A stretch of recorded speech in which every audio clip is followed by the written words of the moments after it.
so much for all those details. I'm being told that Supriya Shinate is holding a press conference. Let's cut across.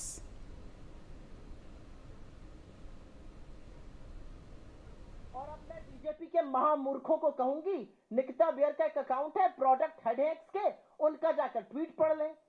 उनका कहना है कि हमने एक product नया लॉन्च किया था, अलग अलग जगहों में लोगों को दिक्कतें आ रही हैं, ये ग्लिच है और हम ग्लिच को रिजॉल्व करने की कोशिश कर रहे हैं। जब हमने एक से बात करी, उन्होंने कहा आप लोग के ऐसे कोई अकाउंट है तो हमें जरूर भेजिए, ये प्रोडक्ट की वजह से ग्लिच आया है। मतलब बीजेपी को क्या चवन्नी बराबर भी अकल नहीं रह गई है अब। और अगर मैं उन्हीं की बात पर यकीन करूं तो मैं उनसे पूछना चाहती हूं, बीजेपी गुजरात आयरलैंड से क्यों चल रहा है? स्टार्टअप इंडिया का अकाउंट आयरलैंड से क्यों चल रहा है? डीडी न्यूज का अमेरिका से क्यों चल रहा है? जो 40 रुपए पर पेट्रोल कराने वाले श्री उनके इतने बड़े समर्थक हैं, उनका अकाउंट नॉर्थ अमेरिका से क्यों चल रहा है? उनके तमाम फर्जी समर्थक जो लोग हैं, उनके किसी के अकाउंट साउथ अफ्रीका से चल रहे हैं, कोई साउथ अमेरिका से चल रहे हैं। मोदी जी की अपने साथ डीपी पर लगाने वाले लोगों के अकाउंट मलेशिया से चल रहे हैं। और तो और राष्ट्र मित्र मोदी जी के जिगर के टुकड़े अडानी ग्रुप का अकाउंट जर्मनी से चल रहा है। कैसे चल रहा है? ये लोग राष्ट्रद्रोह क्यों कर रहे हैं? क्या बीजेपी इस बात का जवाब दे सकती है? महामूर्खता की दलीलें, मुद्दों से भटकाने का प्रयास है ये। असलियत यह है, और यह कहने में मुझे किंच मात्र भी, मुझे जरा सा भी संशय नहीं है, जरा सा भी संदेह नहीं है, जरा सी भी मुझे दिक्कत नहीं है यह कहने में। असलियत यह है, और मैं आप में से कुछ साथियों से हाथ जोड़कर और हंसकर यह बात कहूंगी, main stream media Narendra Modi उनकी सरकार से सवाल नहीं पूछता है। मेन स्ट्रीम मीडिया 26 बीएलओ की मौत पर डिबेट नहीं करता है। मेन स्ट्रीम मीडिया एसआईआर में वोट चोरी पर बात नहीं करता है। मेन स्ट्रीम मीडिया चीन जब अरुणाचल को अपना भाग कहता है उस पर डिबेट नहीं करता है। मेन स्ट्रीम मीडिया आरएसएस के अमेरिका में लॉबियस्ट को हायर करने पर और $3,30,000 देने पर सवाल नहीं पूछता है।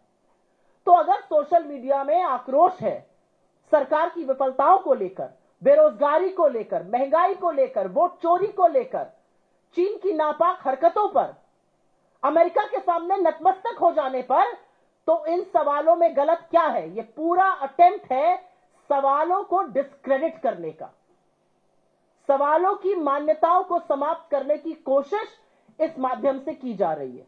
सवाल तो आपसे पूछे जाएंगे, आप जितने भी फर्जी दलीलें दे दीजिए, लेकिन आज बीजेपी ने प्रूफ कर दिया है कि उनकी घुटने में जो अकल है वो भी चवन्नी के बराबर है। अगर आपने एक्स की ही क्लैरिफिकेशन पढ़ दिए होते तो ये बेवकूफी की बातें नहीं करते। हमें तो भाई सबसे पहले ये बताइए कि आपके जिगर के टुकड़े अडानी ग्रुप जर्मनी से क्यों चल रहा है? बाकी सारी बातें बाद में होंगी। बीजेपी गुजरात आयरलैंड से क्यों चल रहा है, ये हमें जरूर बताइएगा।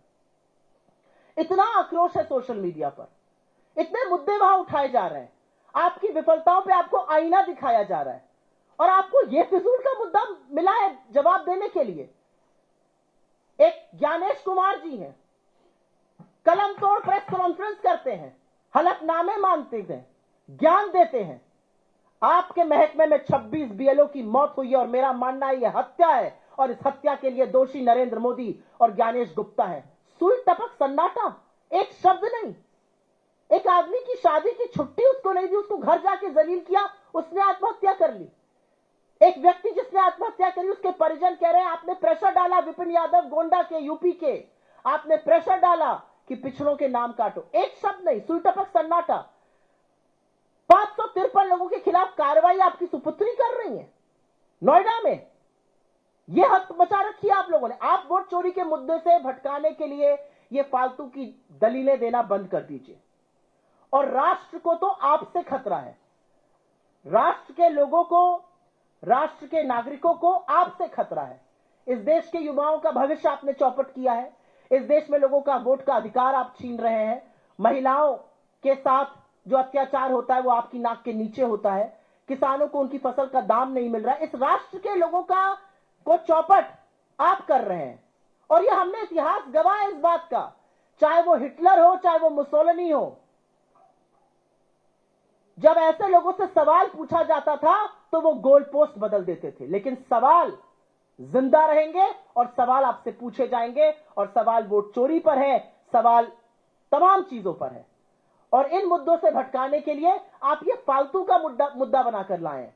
मुझे तो खुशी इस बात की है कि इस संविधान को अब आपको सिर माथे लगाना पड़ रहा है। इस संविधान के वोट के अधिकार का हनन आप कर रहे हैं और एक्स पर कुछ अकाउंट्स को लेकर आए हैं। मैं यहां पर फालतू में बीजेपी के मूर्खाधिजाजों की तरह आपको फोटो नहीं दिखाऊंगी। मैं आपको सिर्फ एक तस्वीर दिखाऊंगी और उस तस्वीर को देखकर इस देश की आंखें नम होनी चाहिए। ज्ञानेश गुप्ता और नरेंद्र मोदी का सिर शर्म से झुकना चाहिए। 26 बीएलओ की मौत हुई। मौत का मंजर हमारे बीएलओ के सिर पे मंडरा रहा है। एक डेडली एसआईआर हो रही है। यह तस्वीर मायने रखती है। मैं फिर पूछूंगी आपसे, फालतू के मुद्दे उठाकर मूर्खता में आप मुद्दा बनाने की कोशिश जो कर रहे हैं वो बिल्कुल विफल प्रयास है। यह मुद्दा नहीं बन सकता है, क्योंकि ट्विटर ने खुद क्लैरिफाई किया है, उनके प्रोडक्ट हेड ने किया है, उनके अकाउंट्स पे क्लैरिफिकेशन है। जिन अकाउंट्स का आप हवाला दे रहे हैं, हमारे जिन नेताओं का आपने नाम लिया, मैंने पवन जी की बात करी, उन्होंने क्लैरिफाई किया वो वीपीएन यूज करते हैं। अगर थोड़ा पढ़ लेते तो ये मूर्खों की प्रेस कॉन्फ्रेंस ना करते। ये कॉमेडी शो मत बनाइए इस देश को। ये 140-145 करोड़ का देश आपसे जवाब चाहता है। ये सोशल मीडिया पर लोग आपसे सवाल पूछते हैं, उन सवालों का आपके पास जवाब नहीं है। राहुल गांधी जी आपकी बखिया उधेड़ते हैं, आपकी कलई खोलते हैं और आपके All right, we leave it there and shift our focus to some breaking news coming in.